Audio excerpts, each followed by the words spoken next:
സ്വർഗത്തിലെ ഒരു കുട്ടിയുടെ കഥ തഫ്സീറിൽ ഈയിടെ വായിക്കാനിടയായി. സ്വർഗത്തിലേക്ക് ഒരു കുട്ടിയെ അള്ളാഹു സുബ്ഹാനഹു തആല പറഞ്ഞയക്കുകയാണ് മലക്കളുടെ കൂടെ. അങ്ങനെ സ്വർഗത്തിൻ്റെ അരികിലെത്തിയ ആ കുട്ടി, മലക്കുകൾ സ്വർഗത്തിലേക്ക് കടക്കാൻ പറഞ്ഞു. പക്ഷേ കുട്ടി കുറുമ്പ് കാട്ടി വാശി പിടിച്ച് സ്വർഗത്തിലേക്ക് കിടക്കുന്നില്ല. എത്ര പറഞ്ഞിട്ടും കിടക്കുന്നില്ല.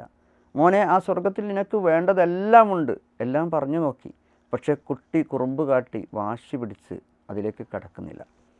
അവസാനം മലക്കുകൾ ചോദിക്കുന്നുണ്ട്, മോനെന്താണ് ഈ സ്വർഗത്തിലേക്ക് കടക്കാതിരിക്കാൻ കാരണം?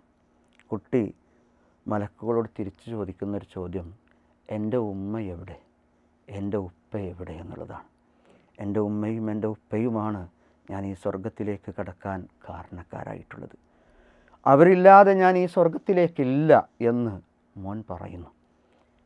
സഹോദരന്മാരെ, സഹോദരിമാരെ, നിങ്ങളൊന്ന് ആലോചിച്ച് നോക്കൂ. ആ സ്വർഗത്തിൻ്റെ കവാടത്തിൽ നിൽക്കുന്നത് നിങ്ങളെ മകനാണ്, എൻ്റെ മോനാണ്, എൻ്റെ മോളാണ്, എന്നെയും കാത്ത്.